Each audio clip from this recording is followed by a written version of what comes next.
ఇక్కడి నుంచి మళ్ళీ ఎన్ని కిలోమీటర్స్ చూపిస్తుంది? 15 కిలోమీటర్ చూపిస్తుంది. 15 కిలోమీటర్‌కి 36 మినిట్స్ అయితే చూపిస్తుంది. మూవ్ అయిపోదాం. ఒక బ్రదర్ అయితే నాకు ఇన్‌స్టాగ్రామ్‌లో కాల్ చేసి అడిగారు.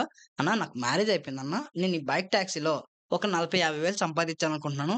ఫ్యామిలీతో హైదరాబాద్ వచ్చి నేను బైక్ టాక్సీ చేసుకోగలనా?" అని అడుగుతున్నారు. యెస్, మీరు బైక్ టాక్సీ చేసుకోగలరు. కానీ ఒక నెలలో 50,000, 60,000, 40,000 ఎర్నింగ్ చేయడం కుదరదు. మీరు ప్రతిరోజు ఒక 10 అవర్స్ వర్క్ చేస్తే ఒక నెలలో మీరు ఒక 25,000 ఎర్నింగ్స్ అయితే చేసుకోవచ్చు. ఓకేనా? లేదు 40,000 ఎర్నింగ్ చేసుకోవాలంటే మీరు చాలా హెవీ వర్క్ చేయాలి. ఫ్యామిలీని మర్చిపోవాలి. ఫ్యామిలీతో టైమ్ స్పెండ్ చేయకూడదు. ఇక్కడ బైక్ టాక్సీలో 12 అవర్స్, 15 అవర్స్ వర్క్ చేయాలి. మీరు తిండి తిప్పలు మానేయాలి. పెళ్ళాం పిలిచినా సరే ఇంటికి వెళ్ళకూడదు. పిల్లలు పిలిచినా ఇంటికి వెళ్ళకూడదు. అలా చేస్తేనే మీకు నెలకి 40,000 అయితే వస్తాయి. కానీ ఒక నెలే వస్తాయి. ప్రతి నెల మీరు చేయలేరు కదా!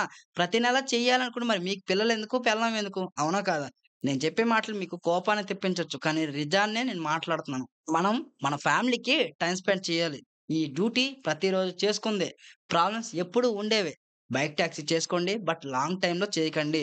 మీకెంత మనీ కావాలో అంత మాత్రమే వర్క్ చేయండి. చాలామంది రైడర్స్ పెళ్ళాం, పిల్లల్ని వదిలేసి అంటే వదిలేసంటే వాళ్ళు హ్యాపీగా బతకాలి. ఇంట్లో హ్యాపీగా ఉండాలని జెప్పి ప్రతి రైడర్ 15-18 అవర్స్ ఇక్కడ వర్క్ చేస్తున్నాడు.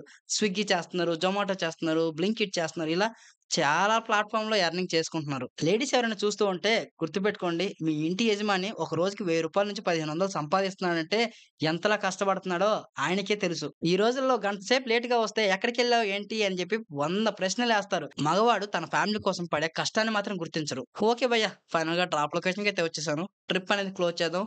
103 అయితే చూపిస్తుంది. ట్రిప్ క్లోజ్ చేసేసిన.